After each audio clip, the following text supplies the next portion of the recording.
I've been fortunate enough to spend my Christmas holidays in Tasmania for the last 3 years in a row. The moment I step off the plane, I feel this weight lift off me. I breathe in the fresh, cool air and I feel like I'm home. I first visited Lutruwita in 2015 with an ex, and to be honest, it was a blur. The trip was dictated by his rushed itinerary of getting to as many drinking establishments as possible.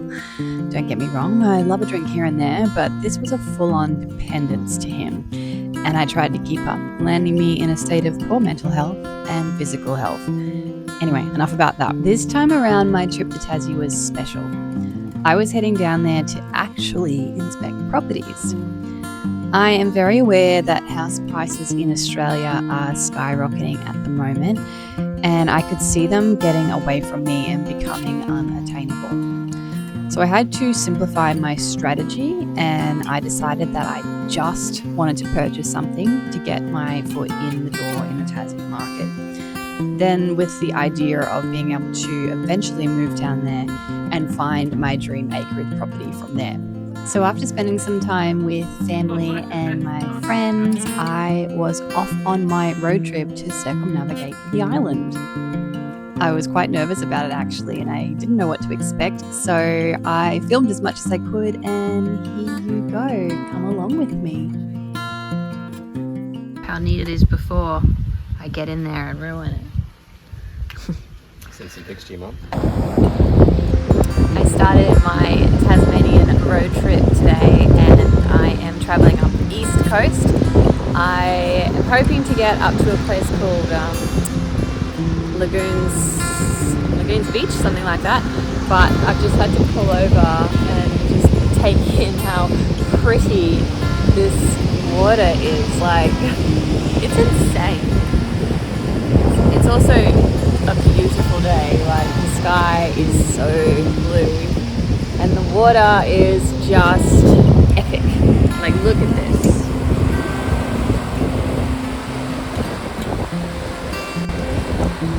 Look at this. It is quite chilly though. I wouldn't like, that's cold and the wind's up in case you can't hear it.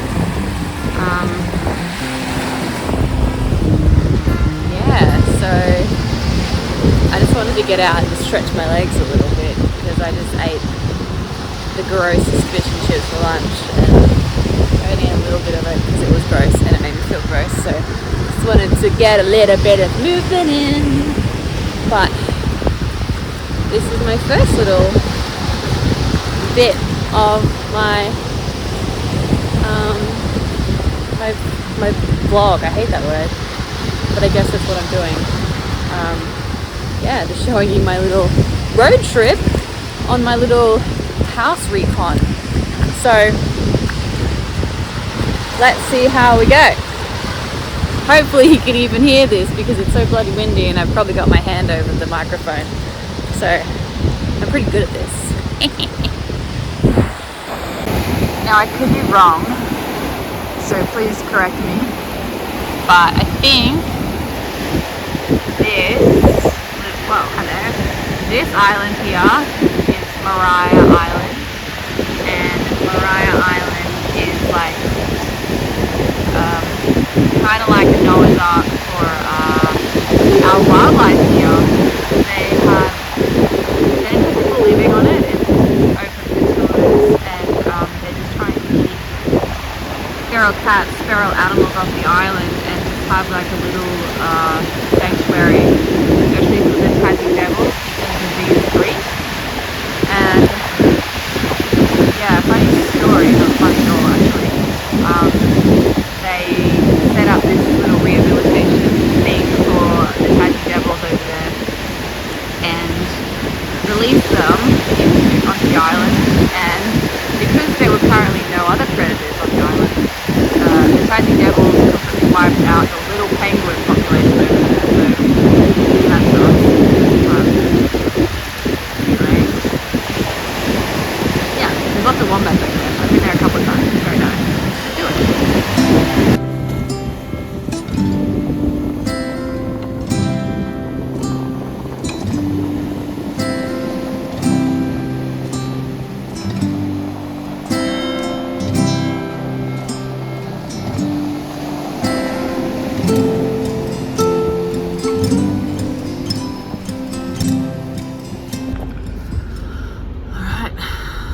arriving at my, I'm doing this by myself because I have no friends anymore. First campsite. It's looking pretty good. Hopefully there's a spot for me. There's a toilet, so that's exciting. Let's stop filming and drive properly. Found my spot, and I don't have to set up because I'm just gonna sleep in the car. But I am going to rug up and take a beer to the beach because it's right there. And I didn't have to do any setup, so that's amazing. What am I going to do for the rest of the evening? Here is my setup. I hired a Subaru Forester, I think it is. And the plan is to just sleep there. And I've got all my clothes and crap in bags. Obviously that's going to get spread everywhere. I've got my little dining table and seat. This will be tonight's dinner. We've got some protein pasta and I'm going to put that in my soup. I'll just warm that up. So this car I love. It's a bit of an upgrade from my i30. Sorry i30, but it's true. What else? Just got all my food and crap in the front seat. Hey. Yeah. Gonna make some dinner, I think, or get it prepared. Let me do this. Can you see me? Yeah, I'm going to get my dinner prepared while I maybe have a little sneaky glass of wine and some cheese because it's definitely not glamping, but I'm having some luxuries. This is my indulgence holiday.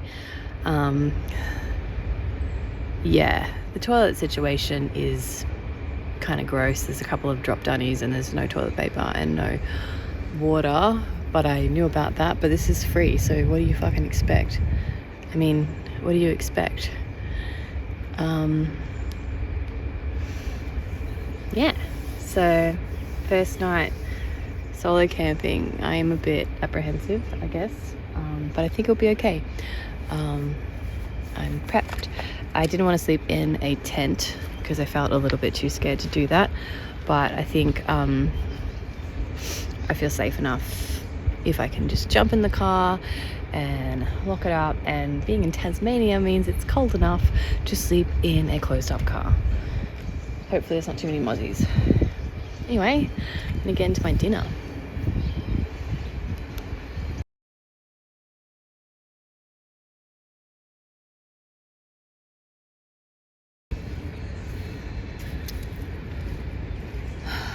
I was going to do a time lapse of that, but it's not going to be very long. Can you even see my head?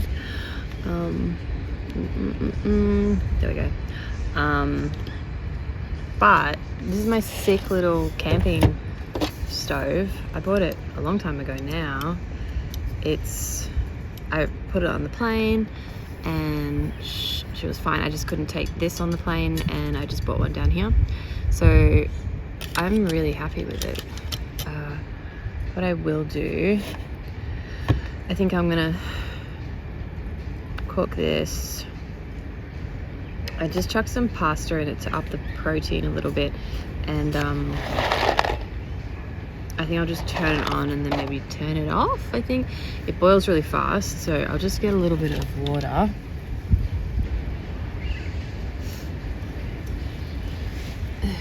Just because I don't want it to all stick to the bottom. It's probably gonna do that anyway. Yeah, so it does have this little like pressy thing, this sparky thing, but it doesn't, I think it's busted, so it doesn't work anymore. Oh, it works. It's never done that, or I haven't done it in a long time. Sweet. I usually just light it with a lighter. So that's cool. Oops. This way. Shows on the right. So 2.5.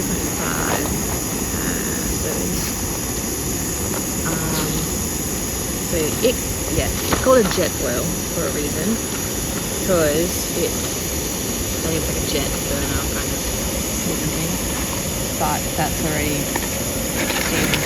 So I'm going to chuck a few in there.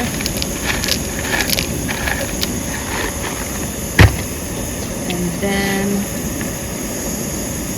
I might need more water.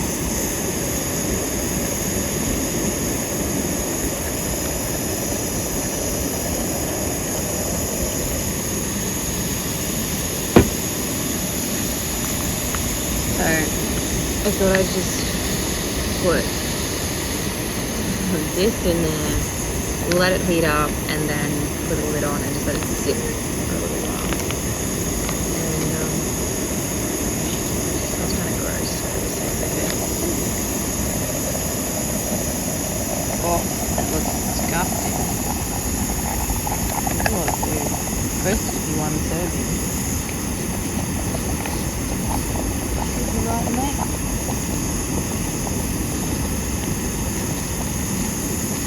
See, that's like boiling. It's already bubbling and going nuts, so it's very hard to cook.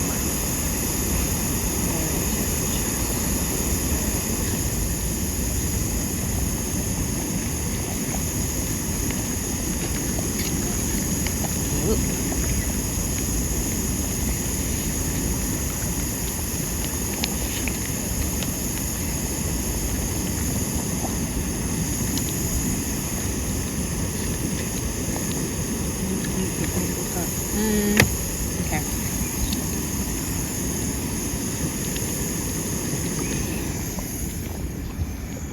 Let's go this way. Where is it? So, looks like baby diarrhea, but that's okay. I'm just going to give that a stir, I think, and then put the lid on. Bogans out of the background. Hey, Jet Boil, do you want to sponsor me or something? Yeah, that'd be big. Okay, alright, I gotta find a spoon.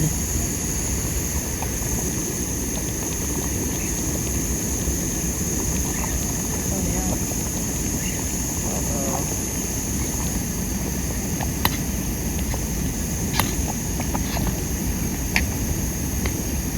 Fuckery, that's hot.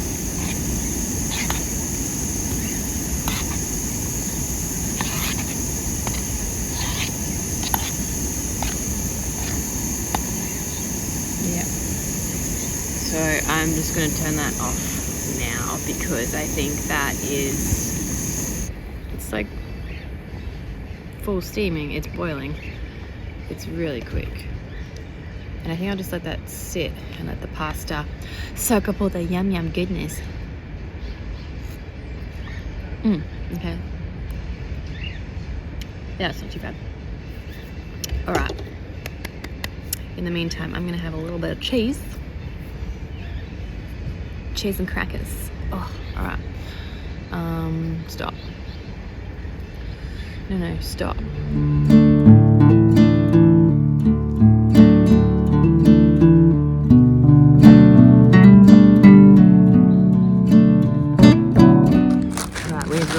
Crackers. I've got some cheese in here. And I don't know if I brought a knife actually. Luckily, I got this knife, fork, spoon, can opener, whatever these holy things are. I did it wrong. Yep, I'm just gonna spoon some cheese in my mouth. Alright, I'm just hammering the cheese and crackers. I need to probably just eat my dinner. I think it's good. It smells pretty good actually. I'll give it a crack. You can always trust someone at a campsite to be playing the Aussie bangers really loudly, so I've got free entertainment. That's nice. I can hear the waves crashing. I can hear, is it the hunters and collectors? I think it is. Hear the birds, and I've got some nice hot soup, and then I'm gonna crawl into bed. I think the sun doesn't go down until like 9:30, or it doesn't get dark rather until 9:30, so I'm just going to put my eye mask on because I need to get to sleep, because tomorrow morning I've got house inspections. So that's exciting. Yeah, I'm not going to film anymore tonight because I want to get off my phone. Good night.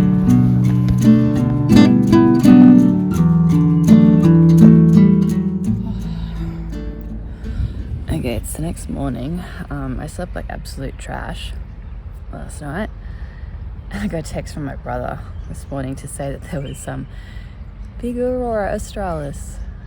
So he's like, keep your eyes peeled. But I went to bed like an hour before he sent that message, so I didn't see it. So I'm hoping he's full of shit. Anyway, the car is like on a bit of a slant. Damn it. The seats don't fully go down, so I was on a bit of a slant, just like sliding down all night. But nevertheless, I've got to be at my first inspection in 1 hour, so I've got to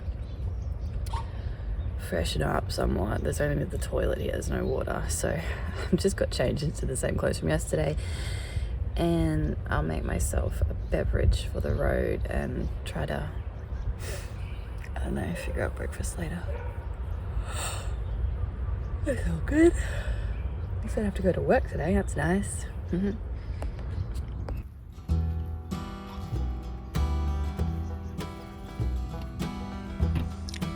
Once I finished making my breakfast, I cruised on through to the first house of 5 that I had lined up to inspect. I ended up seeing 3 out of the 4 houses that I had originally lined up for that day. One of them wasn't available to see because the tenant's child was sick, so I didn't want to intrude on them. It's funny because the first house I had actually lined up and inspected, I'd been watching for months, and I was pretty skeptical about it for this reason. I reckon before this, I had put offers on maybe at least 10 different houses within an hour of the Hobart area. And let me tell you, I wasn't even close to landing any of them. I can only describe it was like a frenzy. Houses were going under contract through cashed up buyers before they could even hold open homes. The ones I did manage to get my offers looked at were outbid by more than 60 to 70 grand more than the asking price. Keep in mind that I was looking at houses for under 500k. Anyway, this first house was older, but on 2.8 hectares. I immediately felt a strong pull towards it and pretty much decided then and there that I wanted it. So the other houses I viewed did not even come close. In fact, I was pretty horrified by some of the conditions that the tenants were expected to live in, let alone pay rent for. As you may know, I live in southeast Queensland, and I basically have Buckley's chance of buying a home to live in that is accessible to my work. In 2023, I bought a home on one of the Bay Islands using my first home buyer's discounts, and it was literal hell trying to commute to work via ferry and then jumping on the M1. So as soon as I could, I put tenants in it and moved back in with Mum. I know I'm privileged to have this as an option, so I really wanted to make them. My strategy for securing a home to live in involves me relying on capital growth to build enough equity to buy a secondary investment property. Then wait a little longer for that equity to build enough to either sell one or both and buy something feasible for me to actually live in. Right now, I can't afford a principal place of residence on my single income, so I've been working with my broker to secure an investment property to make it possible one day.